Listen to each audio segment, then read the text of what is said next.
एक बार फिर से कोरोना ने दस्तक दे दी है और केरल में कोरोना के नए वेरिएंट का मामला भी सामने आया। हम आपको बताते हैं कि कोरोना का नया वेरिएंट आखिर क्यों खतरनाक माना जा रहा है। रिपोर्ट देखिए।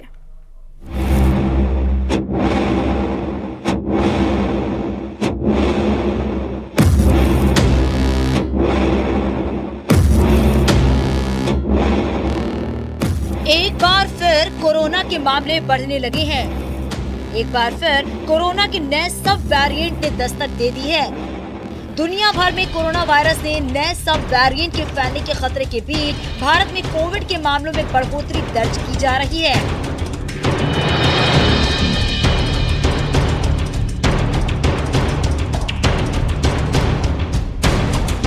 केंद्रीय स्वास्थ्य मंत्रालय के मुताबिक भारत में बीते रविवार को कोरोना के 335 नए मामले दर्ज किए गए। नए केस सामने आने के बाद देश में कोरोना वायरस के एक्टिव मामलों की संख्या अब 1701 हो गई है और इसके अलावा रविवार को 5 कोरोना संक्रमितों की संख्या हो गई, जिनमें से 4 मौत केवल केरल में हुई है, जहां कोरोना के नए सब वेरिएंट JN.1 का केस सामने आया था।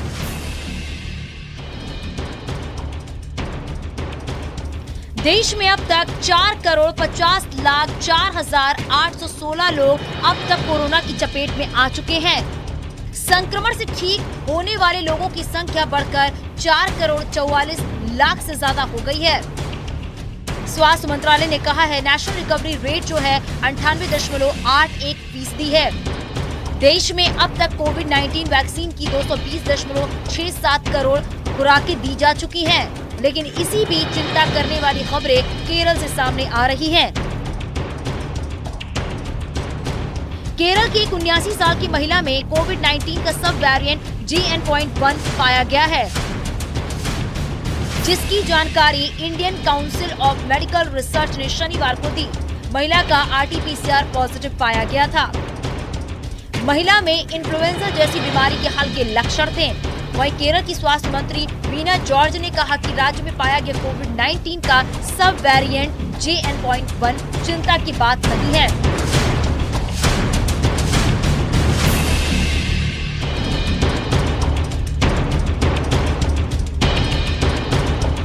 नए वेरिएंट के बारे में मीडिया से बात करते हुए जॉर्ज ने कहा कि कुछ महीनों पहले सिंगापुर एयरपोर्ट पर टेस्टिंग के दौरान ही एक भारतीय यात्री में कोरोना का नया सब वेरिएंट मिला था, लेकिन जो लोग बीमार हैं उन्हें खास सावधानी बरतने की सलाह भी दी गई है।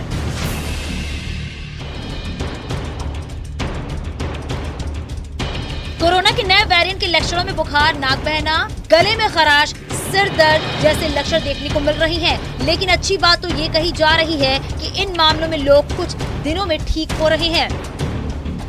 केंद्रीय स्वास्थ्य मंत्रालय के नियमों के तहत केरल की सभी हेल्थ फैसिलिटी में मॉक ड्रिल की गई है ताकि अस्पतालों की तैयारियों का जायजा लिया जा सके। एक सरकारी प्रेस रिलीज में कहा गया है कि स्वास्थ्य मंत्रालय राज्य स्वास्थ्य अधिकारियों के संपर्क में है और स्थिति की निगरानी की जा रही है। कोविड के ज्यादातर मामले हल्के लक्षण वाले होते हैं और बिना किसी इलाज के घर पर ही ठीक हो जाते हैं। केरल के विभिन्न एंट्री पॉइंट्स पर नजर रखी जा रही है।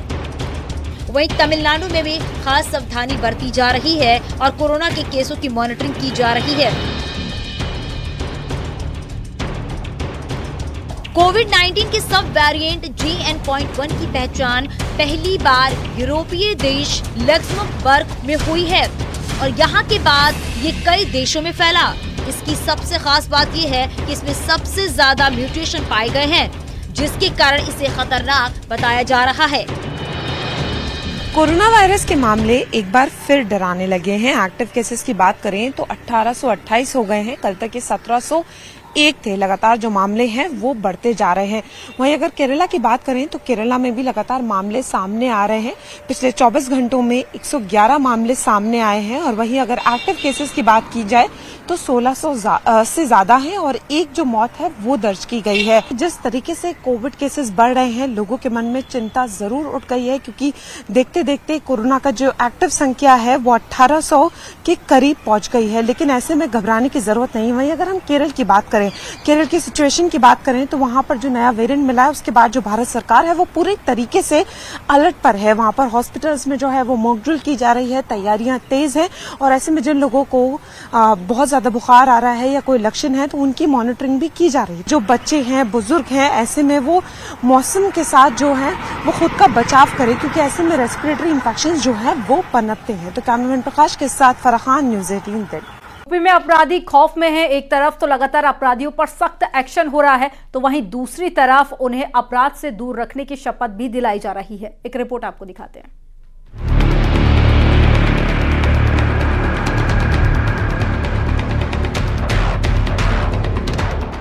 यूपी में क्राइम को लेकर जीरो टॉलरेंस की पॉलिसी चल रही है।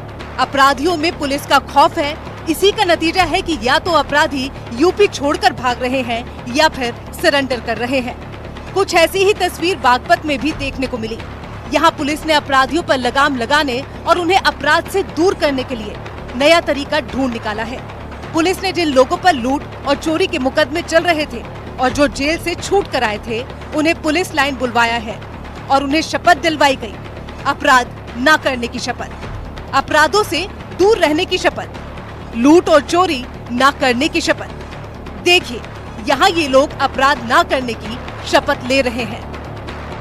आज के बाद अपने जनपद में या देश के किसी भी हिस्से में किसी प्रकार का अपराध न तो मैं करूंगा और न मैं किसी को करने दूंगा।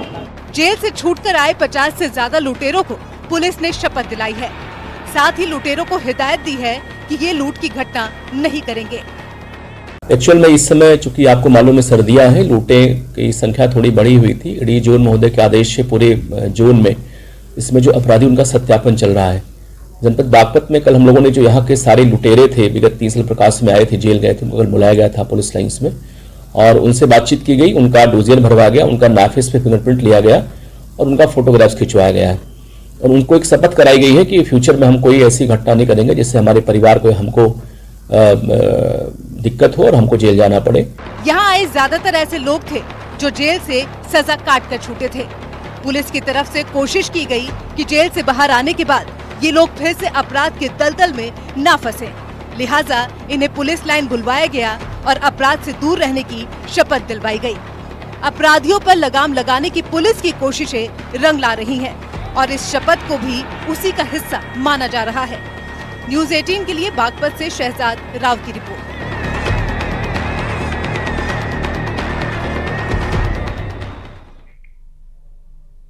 और यहाँ रुकेंगे एक ब्रेक के लिए। आप देखते रहिए न्यूज़ 18।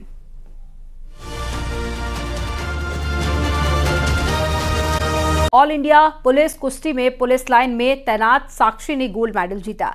गोल्ड जीतकर साक्षी यूपी पुलिस की पहली महिला विजेता खिलाड़ी बनी है और एसपी चक्रेश मिश्रा ने भी साक्षी को सम्मानित किया है। जल्द ही प्रदेश सरकार की तरफ से प्रमोशन और 50,000 का इनाम भी मिलेगा और साक्षी बागपत की रहने वाली है।